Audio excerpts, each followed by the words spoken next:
అదేం లేదు పెద్దమ్మా, నా ఉద్యోగం ఎక్కడికి పోలేదు. మరి ఆఫీస్కి వెళ్లకుండా ఈ వంటల ప్రోగ్రాం ఎందుకు పెట్టుకున్నావు? ఆఫీస్కి తీసుకువెళ్ళడానికే పెట్టుకున్నాను. వాళ్ళన్నట్టు ఇదంతా నీకోసమేనా? ప్రశ్నోత్తరాల పర్వం ముగిసింది. నేను ఆఫీస్కి బయలుదేరాల్సిన సమయం ఆసన్నమైంది. తర్వాయి భాగం ఆఫీస్ తర్వాత కొనసాగుతుంది. అంతవరకు ఉత్కంఠతో వేచి ఉండండి. ఇప్పటికి సెలవు.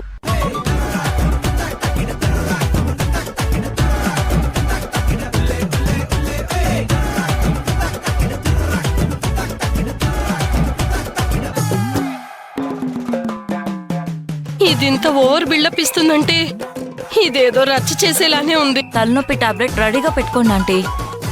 ఆ?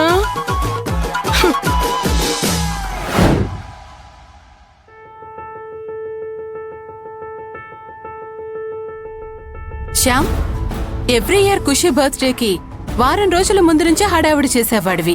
ఈసారేంట్రా చడి చప్పుడు లేదు? వర్క్ లో ఉన్నవాడిని ఎందుకు డిస్టర్బ్ చేస్తున్నావు?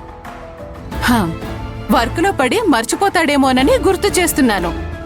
ఖుషీ బర్త్డే గురించి శ్యామ్కి గుర్తు చేయాల్సిన పని లేదు. ఎప్పుడూ లేంది ఈసారేంటి ఖుషీ బర్త్డే చేయాలని చాలా స్పెషల్ ఇంట్రెస్ట్ చూపిస్తున్నావు? తన బర్త్డే కోసం ఖుషి ఎంత ఆతృతగా ఎదురు చూస్తుందో చూశాను కాబట్టి. మామయ్య, ఖుషి సర్ప్రైజ్ ఫీల్ అయ్యేలా పార్టీ ప్లాన్ చేయాలి. కావాలంటే నేను నీకు హెల్ప్ చేస్తాను. బావా,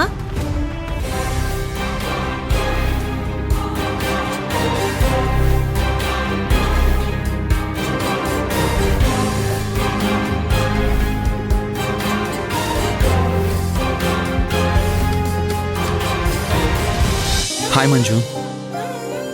బావున్నావమ్మా? మీ నాన్న ఆవేశం తగ్గిందా? లేక ఇంకా అల్లుడి మీద కారాలు మిరియాలు నూరుతున్నారా?